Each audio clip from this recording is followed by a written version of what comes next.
उल्टी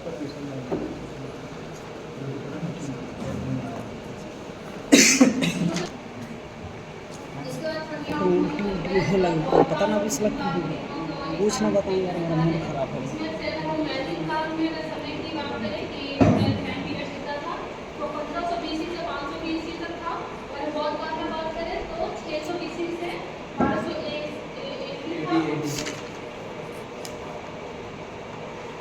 और मुस्लिम काल में अगर बात करें तो 1200 से 1800 था। अगर हम शिक्षा की बात करते हैं, अगर हम वैदिक काल में शिक्षा की बात करें, इसमें वेदों की शिक्षा दी जाती थी, जिसमें था सामवेद, ऋग्वेद, यजुर्वेद और अथर्ववेद।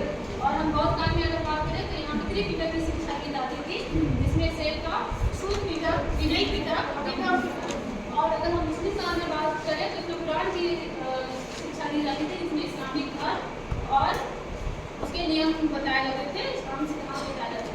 अगर हम प्रवेश की उम्र का बात करें तो अगर वैदिक काल में अगर प्रवेश किया था, वैदिक काल में प्रवेश की उम्र का बात करें तो वहाँ पे ब्राह्मण को 8 वर्ष, क्षत्रिय को 10 वर्ष और वैश्य को 12 वर्ष को यहाँ शिक्षा नहीं मिलती थी। अगर हम बौद्ध काल में अगर उम्र का बात करें तो यहाँ पे तो प्राथमिक में 6 वर्ष की उम्र में प्रवेश मिलती थी, जिनमें वो लोग को सिद्धि रस्तु नामक पाठों की पढ़नी पड़ती थी। और अगर उच्च शिक्षा में बात करें बौद्ध काल में तो 12 वर्ष की उम्र में प्रवेश मिलता था, जिसमें वो लोग को 2 तरह के शिक्षा दी जाती थी, धार्मिक और एक लौकिक।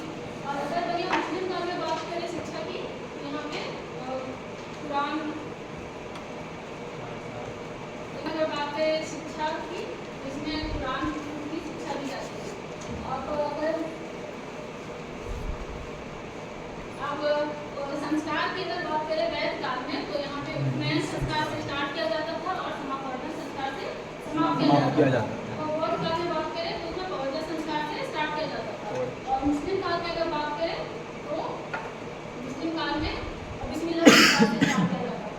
और अगर भाषा की बात करें वैदिक काल में संस्कृत भाषा यूज होता था, वहीं बौद्ध काल में पाली भाषा का यूज किया जाता था और मुस्लिम काल में अरबी और फारसी का यूज किया जाता था। अगर हम परीक्षा की बात करें तो वैदिक काल में कोई भी परीक्षा नहीं होता था और बौद्ध काल में प्रवेश की एक प्रणाली होती थी और कोई मौखिक परीक्षा ली जाती थी। और मुस्लिम काल में कोई वार्षिक परीक्षा नहीं था, लेकिन मूल्यांकन किया जाता था कि बच्चे कितना सीख रहा है नहीं सीख रहा है उसमें क्या। अगर हम व्यवसायिक शिक्षा की बात करें बौद्ध काल में तो यहाँ पे ब्राह्मण जो थे उनको कर्मकांड की शिक्षा दी जाती थी और क्षत्रिय जो थे उन्हें राजनीति की शिक्षा और युद्ध उनके नियम बताए जाते थे। और वैश्य को कृषि की शिक्षा दी जाती थी और कृषि शिक्षा और रत्नों को पहचानने की भी शिक्षा दी जाती थी।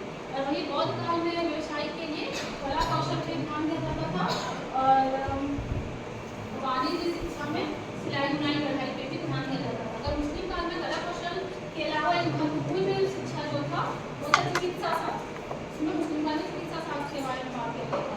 और स्त्री शिक्षा की अगर बात करें वैदिक काल में स्त्री शिक्षा को पूरी तरह नकारा गया है और बौद्ध काल में अलग से दिया जाता था, साथ में नहीं था, अलग से स्त्री शिक्षा था।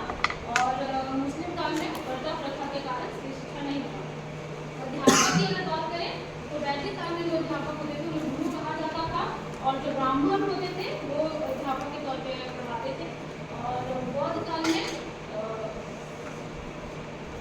उपाध्याय कहा जाता था, पढ़ाते थे और जो अभी भिक्षुएं होते थे वो लोग पढ़ाते थे।